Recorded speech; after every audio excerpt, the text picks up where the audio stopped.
I have this 3-year-old mare. Since she was 6 months old, she started at being difficult when picking hooves, eller brushing or everything. And she kicked someone's hand and it broke and she had to move. I'm her third owner. I'm she's last chance to get better.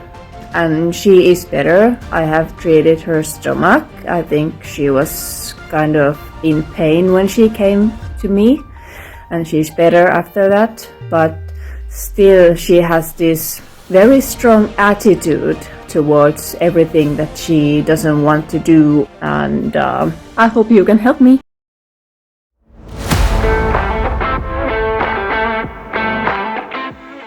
Well done for being the person that wants to take on a horse like this, and for being prepared to possibly be the last chance, because when you have horses with this kind of behavior, these kinds of problems, it's of course perplexing for a lot of people right out the gate. Most people say, just get rid of that horse, it's not worth doing anything with. But I can tell you that when you find the process in order to allow this horse to be comfortable in her own skin, comfortable in her environment, comfortable in her interactions with you, then you create a certain loyalty that you won't get from let's say, a normal horse. So it's important to make a point in the beginning that this is worth it. And when you have horses that are acting out, of course, it becomes a mix of discomfort that may have been something to do with a digestive problem in the beginning, but it can then turn into the pattern of the behavior. It can be the internal sensation from the reaction of the body. So she's getting now an uncontrollable reflex reaction in the body, which then she reacts to. So she actually is feeling literally uncomfortable in her own skin. The first most important thing is to, of course, make sure that there's not some digestive, intestinal tract, ulcer type things going on in the body, and that can be treated. What's also important is, of course, the training in combination with that, because you can change the actual chemical reaction in the body, but you don't change the pattern in reaction to that chemical reaction that was not perfect before. So the horse will end up going in a cycle of, we say, oh, there's no ulcers there, and we give a treatment. We may even have a scan and say, oh, it's not there anymore. But of course, the pattern in the operating system of the horse is going to cause them to come back again. And so it's important that we have the training together with that. The second part is with mares, it's always important to also check how the ovaries are, how the egg stocks is, making sure that there's no inflammation in the uterus. All of these things that can also cause a discomfort in the body that the horse has a genuine reason to react to. These are also important factors. And then it's about being able to make a connection and start in a position where the horse is comfortable in making a connection and contact of self.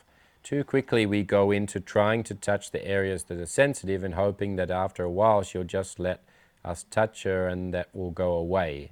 We have to teach her what is the process of the sensation that she can go through in order to create comfort for herself. And so we first have to explain that by creating contact in an area of the body where it is obtainable, where she's not going into a reflex pattern. And we can bring the focus to the body changing into a relaxed state in the moment of contact. What is that? That's not a reaction. What is it to feel what your body's doing and make a conscious decision to do something that feels good? So you teach her the actual skill that she needs to be able to turn a moment that might turn into a reflex reaction, an uncontrollable, unconscious reflex reaction, into a different state in the body that allows her to feel good. So obviously with her going towards the back end is going to be the tricky thing. So being able to deal with this by starting at the front or the part of the body, it could be the middle of the neck, it could be you have to search and find that, and that you present yourself and allow the horse to present itself to come towards you, which is the opposite to a reflex.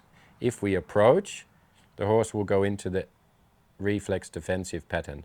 We have to draw in the beginning that the horse learns the opposite of the reflex. Starting at that point and then being able to focus on the horse having a sensation of what's going on. The horse has to first know what's going on in order to change it. The important part about the pattern in which you will start to try to give some education, some awareness to the body and the new tools is that you do this in very short periods. So this often works best in 5, 6, 7 sessions a day of a minute, 2 minutes. 10 sessions of 30 seconds is better than 1 hour of intensive moments where the body in the end has to have a repeat of the reflex. You want to be able to have sessions that from start, middle to finish, there maybe is no reflex.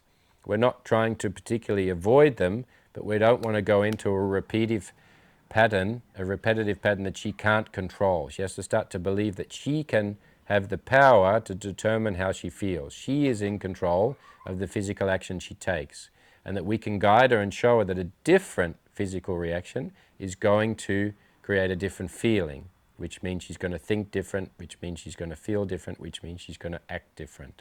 So starting in a position of comfort and really get to know what are the things that she likes. Because often with these horses we focus on the things they don't like.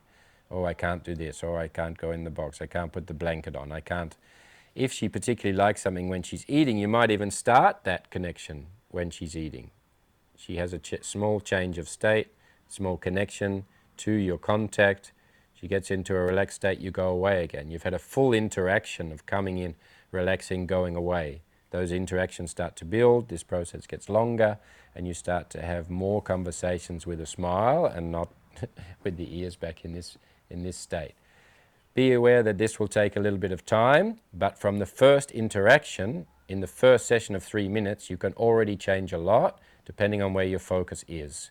But stay away in the beginning from the areas of discomfort till you have a level of skill, of an awareness of her knowing how to put herself into a good state, and then bit by bit, session by session, you'll start to turn the frowns into a smile. So I look forward to see your next videos with the ears pricked forward, smiling at the camera and showing her true personality.